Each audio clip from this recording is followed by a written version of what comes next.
अभी मुझे चलना चाहिए, वरना राजू को स्कूल पहुंचने में देर हो जाएगी। देखिए जी, अब आपके ये बहाने पुराने हो चुके हैं। मैं कुछ नहीं जानती। आज शाम को मुझे शॉपिंग करने जाना है, मतलब जाना है। आगे आपकी मर्जी। अच्छा ठीक है भाग्यवान, अब तुम पूरा घर सर पर मत उठाओ, मैं कुछ करता हूँ। इतना कहकर रमेश अपने बेटे राजू को लेकर वहां से चला जाता है।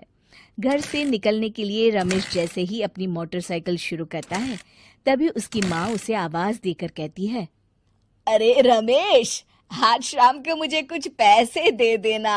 याद है ना, मैंने तुझसे कहा था कि मुझे मंदिर में चढ़ावा चढ़ाना है। अरे माँ, मेरी तनख्वाह आने में अभी 10 दिन बचे हैं, अभी मेरे पास बिल्कुल पैसे नहीं है। हाँ, मेरी तनख्वाह मिलते ही मैं तुम्हें पैसे दे दूंगा।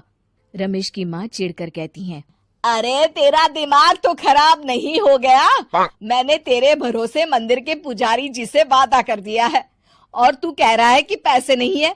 अब मैं पुजारी जी को क्या जवाब दूंगी? तुझे तो मेरी इज्जत की भी कुछ परवाह नहीं है। अच्छा ठीक है माँ, अब तुम गुस्सा मत करो, मैं शाम तक कुछ इंतजाम करता हूँ। इतना कहकर रमेश वहां से चला जाता है।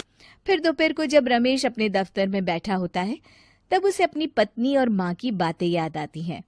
रमेश अपने दफ्तर के एक साथी मोहन से कुछ रुपए उधार मांगता है। अरे भाई मोहन, मेरा एक छोटा सा काम कर दो, मुझे कुछ रुपयों की सख्त जरूरत है। मुझे कुछ दिनों के लिए क्या तुम रुपए उधार दे सकते हो? अरे रमेश भाई, मैं तुम्हें पैसे उधार तो दे सकता हूँ, लेकिन मुझे वक्त पर पैसे लौटा देना। वैसे भी मेरा मानना है कि दोस्ती यारी में कभी पैसों का व्यवहार नहीं करना चाहिए। ये कहावत तो तुमने सुनी ही होगी कि उधार प्रेम की कैंची है। मैं नहीं चाहता कि पैसों को लेकर हमारा रिश्ता खराब हो। अरे मोहन, तुम बिल्कुल चिंता मत करो, मैं तुम्हारे पैसे वक्त पर लौटा दूंगा। फिर मोहन रमेश को पैसे दे देता है। शाम को घर आकर रमेश कुछ पैसे अपनी माँ को देता है और साथ ही अपनी पत्नी को भी शॉपिंग कराने बाजार लेकर जाता है। रमेश की पत्नी और उसकी माँ का स्वभाव जरूरत से ज्यादा खर्चीला होने के कारण दोनों हमेशा बेवजह पैसे खर्च करती हैं। फिर एक दिन, सुनिए जी, अगले हफ्ते हमने छुट्टियों में कहीं बाहर जाने का प्लान बनाया था।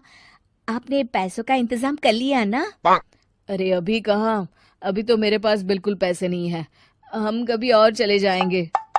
देखिए जी, मैंने सभी सहेलियों से कह दिया है कि मैं बाहर घूमने जा रही हूँ। अगर मैं नहीं गई तो सब मुझ पर हंसेंगी। आप कहीं से भी पैसों का इंतजाम कीजिए जी। इतना कहकर रमेश की पत्नी वहां से चली जाती है। वहीं दूसरी तरफ रमेश की माँ भी तीर्थ यात्रा जाने की जिद करती है और रमेश से पैसे मांगती है। फिर अगले दिन रमेश एक सेठ से पैसे उधार लेकर अपनी पत्नी और बेटे को घुमाने ले जाता है और अपनी माँ को भी तीर्थ यात्रा पर भेज देता है। लेकिन जैसे ही रमेश अपनी छुट्टियां बिताकर वापस आता है, कर्जदार उसका जीना मुश्किल कर देते हैं।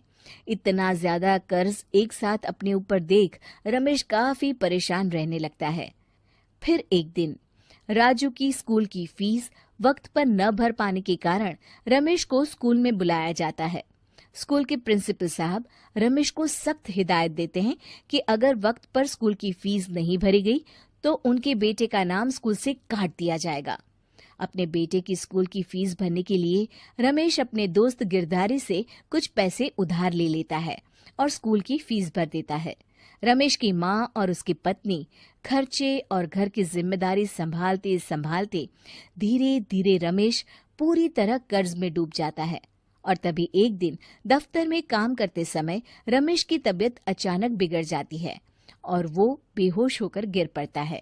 उसे जल्दी से पास के एक अस्पताल में भर्ती कराया जाता है। रमेश के घर वालों को ये बात पता चल जाती है तो वे सभी अस्पताल पहुंचते हैं। अस्पताल के डॉक्टर साहब उन्हें बताते हैं, देखिए, देर रात तक जागने और जरूरत से ज्यादा काम करने की वजह से इन्हें चक्कर आ गया था। बेहतर यही होगा कि इन्हें कुछ दिनों के लिए पूरी तरह आराम करने दिया जाए।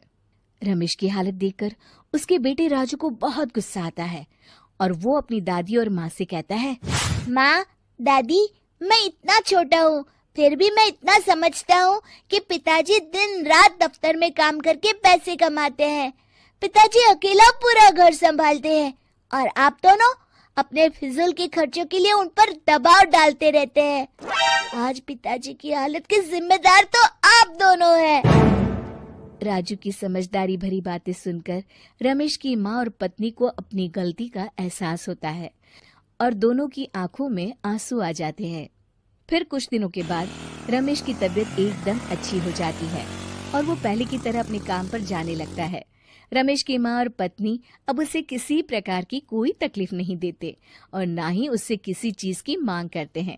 फिर देखते ही देखते रमेश अपने कर्ज के सारे पैसे